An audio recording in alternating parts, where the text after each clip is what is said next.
So, hey, everybody, I have a very special guest this week. So a lot of you guys know that I've been trying to highlight some nonprofits as well in my business breakout that I've been doing. And I met this great man, Joe Lynch with Valley Youth House. That Joe, we met at a social gathering. You were the highlighted charity. And I got to talking to you, and I didn't know you existed. And I was like, wow, everybody needs to know you exist. So please tell everyone who you are and how you exist in the world. Well, Shelby, it's always nice to be recognized for existing. Um, we're very proud of that fact. My name is Joe Lynch, and I am the Vice President of Development and Marketing for Valley Youth House.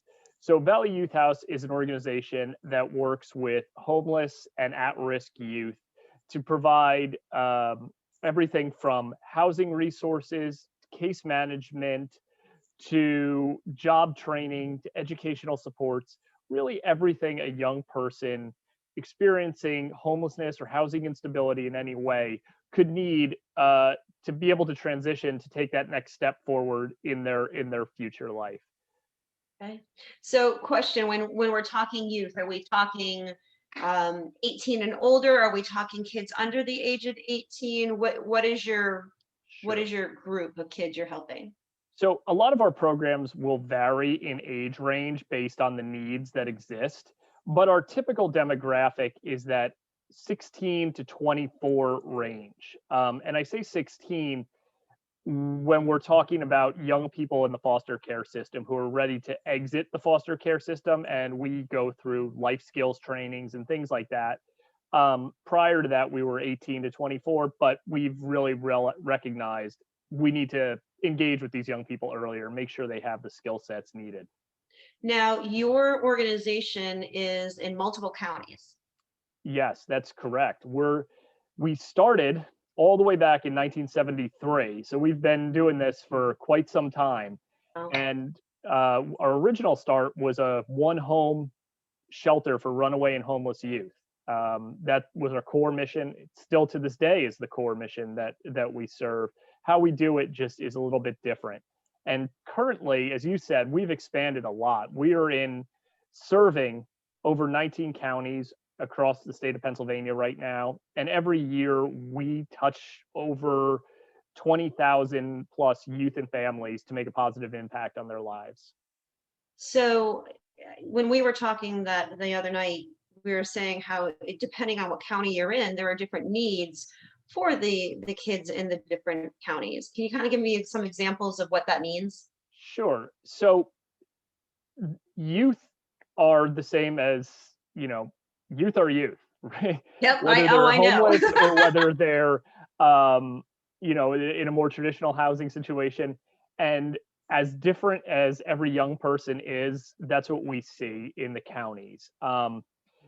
Based on geographic location, um, youth in Philadelphia act different than youth in Lehigh Valley, for example. Okay. It's just how it is. And when we offer services in the county, the way we do a lot of that is we partner with the social service agencies and others throughout those counties and say, what do you need? What are you seeing on the ground? Let us um, let us work with you. What are the resources that these young people are asking for? And what are the resources that you as a county are asking for? So that's really why Valley Youth has so many different programs. I believe we're almost at 70 something different programs across the state, because we're being flexible to the needs and really customizing our programming to meet the needs of the young people where they are, and so that we're able to best serve them and the communities that they call home. So an organization would reach out to you and tell you, oh, we've got a 19-year-old that's living on the streets. So Mhm. that's a youth that's in need. Now, are they placed immediately in some type of housing? Do you have homes throughout the different counties that you do like group housing? How are you setting them up? Yeah. So what we do, it depends a little bit on the county Right. specific, but in many cases, the first touch point when we find a youth who is experiencing homelessness may be our street outreach teams.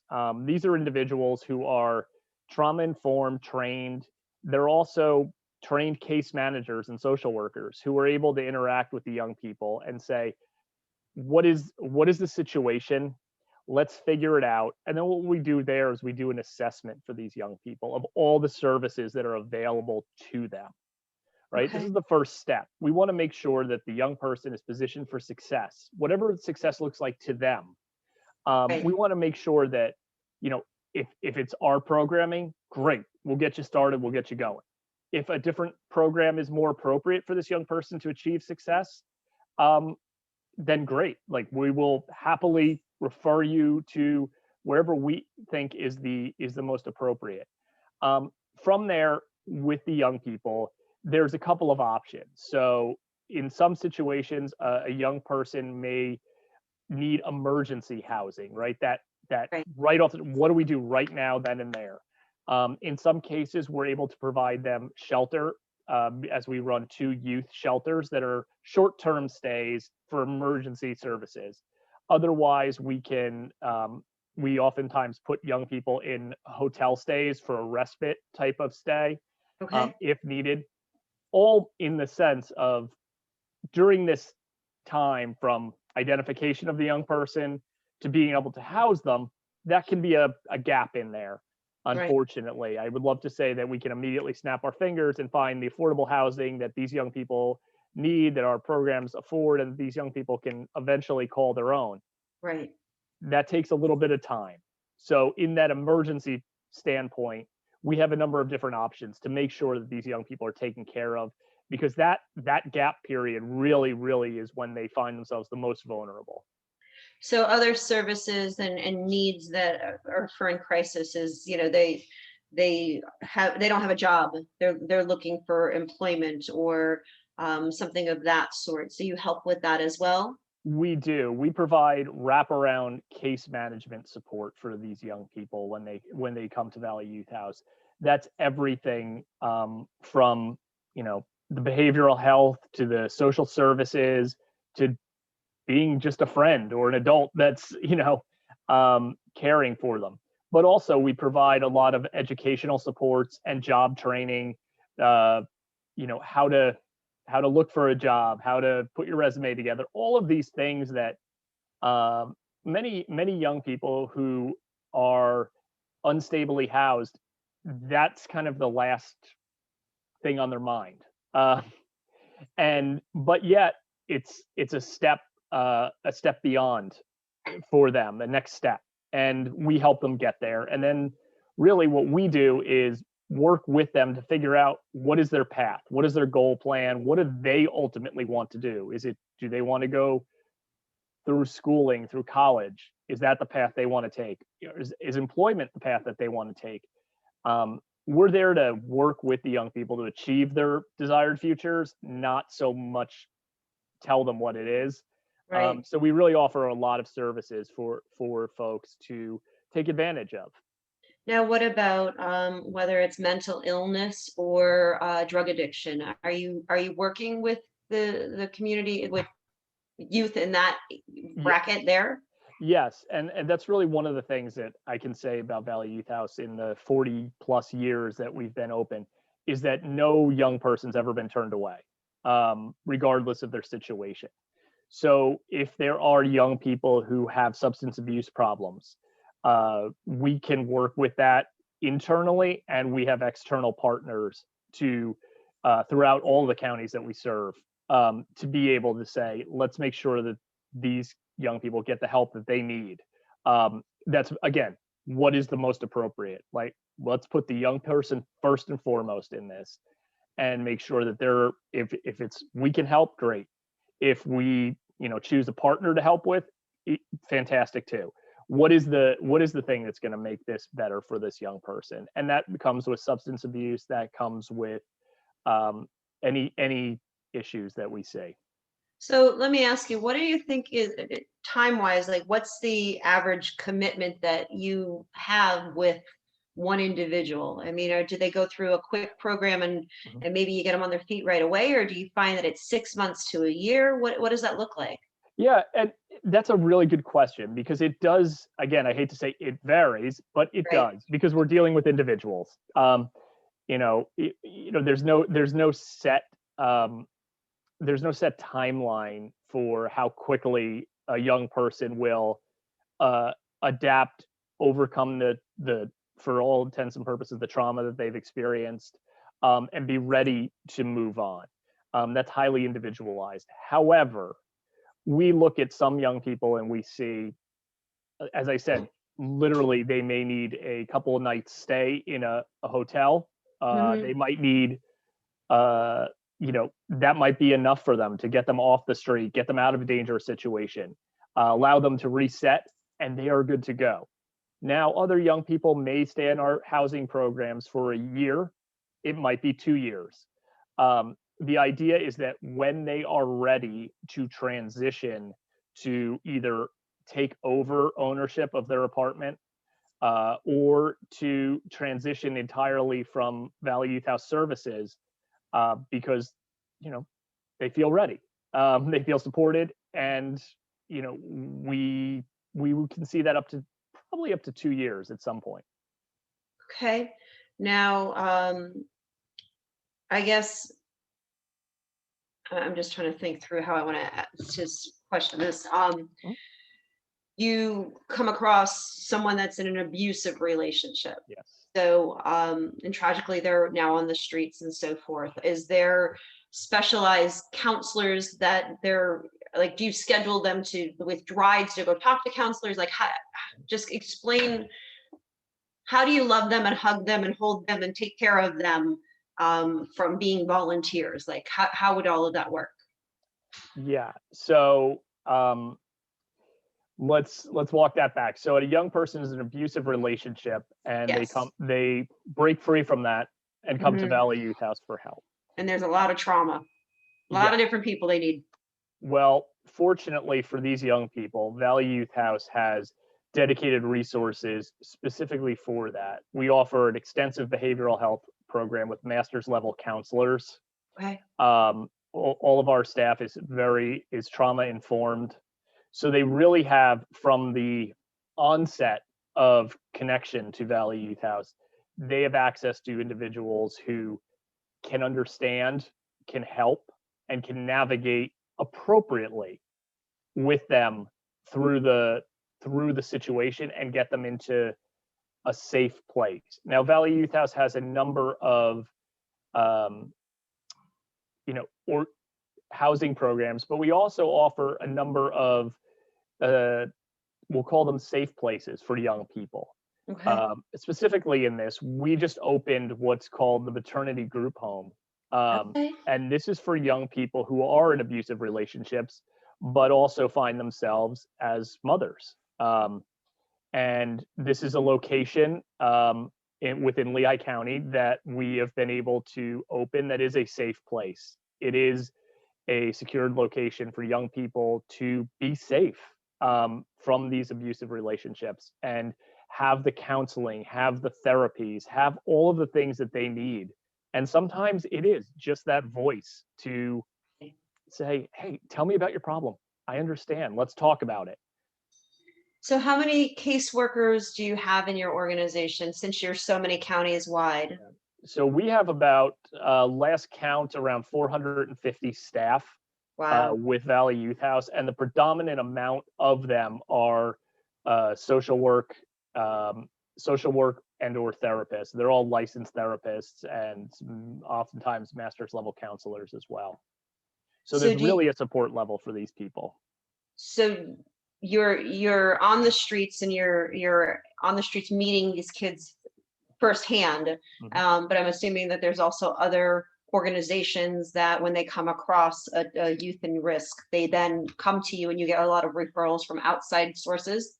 We do. The different counties, versions of children and youth Okay. will come to us and say, we'd like to refer these young people to your program, because we know it, we understand it, we understand your models, and the way that you interact with the young people. We think they can be successful. So that's one area. The other area is that we'll see referrals from schools and school districts sometimes, because they understand these young people, they understand the situation they're going through, and they might say, hey, can you talk to this young person, see if there's something that would be rightfully fitting. But Okay. one of our largest referrals is actually youth themselves, which I always feel speaks volumes to the level of care that's being given. If young people are willing to say to other young people in need, hey, I went to Valley Youth House, they were able to help me. Right. You should do the same. And that really, that from all of our referrals are certainly important. But to me, I look at that and I say, wow, uh, when you're going through, in many cases, the worst time of your life, to still find the positive in it because of the care that you received, speaks volumes. So as we're wrapping up here, I'm going to ask you two things. First of all, um, if I, is there something I should have asked you that I didn't ask you that you want to tell everyone? No, I think you really covered it. But I think one of the things that we always like to remind people is that youth homelessness is really a growing problem, and it's one that is often out of sight, out of mind.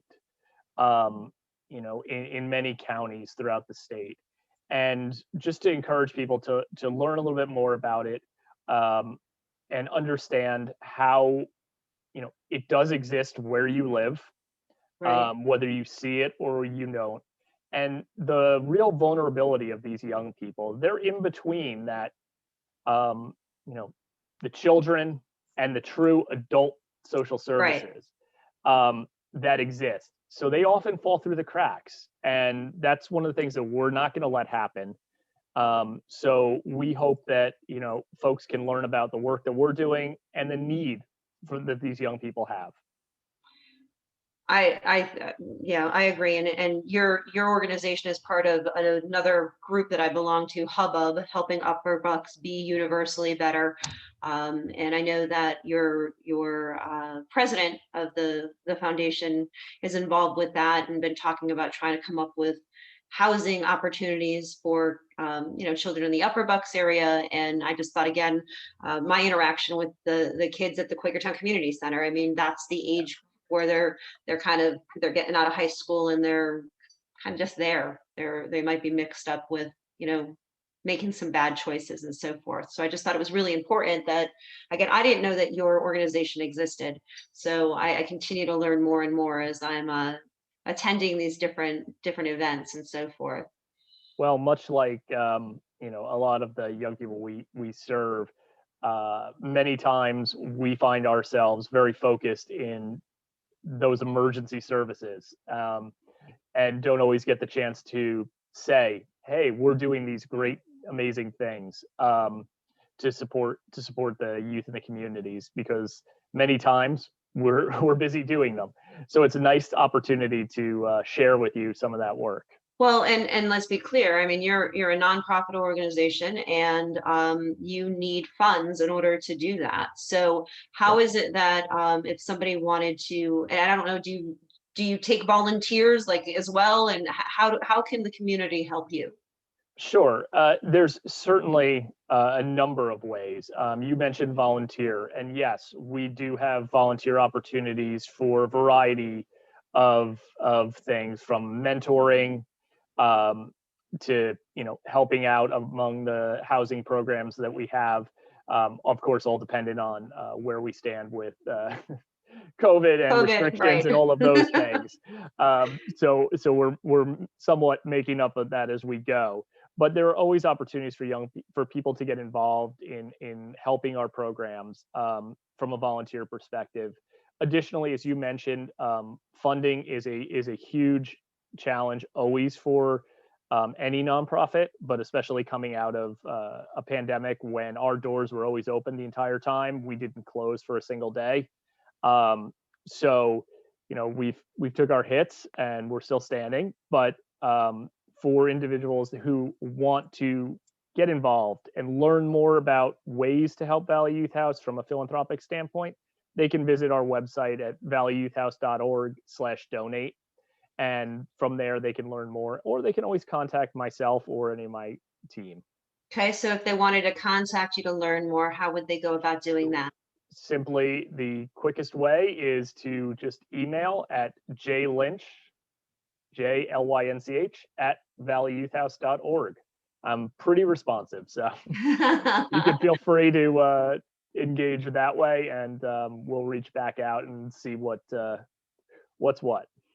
Well, I want to thank you honestly for everything that you do personally with the organization and the stories that I got to hear that we just don't have enough time for today. But I mean, you're on the streets yourself and talking to kids and doing what so many people probably wouldn't do. So thank you and your organization for that. And guys, sadly, we all know someone that might have someone in their life that's struggling and may need the services. So it's just another opportunity to educate all of you in regards to resources that are out there for those that are hurting. So, Joe, thank you very much for being my guest. I truly appreciate you, sir. Thank you, Shelby. We really appreciate the opportunity to share about Valley Youth House and the young people that we serve. So thank you for that. You are very welcome. And for all of my friends that are watching, please share this video. Make sure that you give it and send it and let everybody know that the Valley Youth House is a strong organization to help. Thanks, guys. I'll talk to you next week.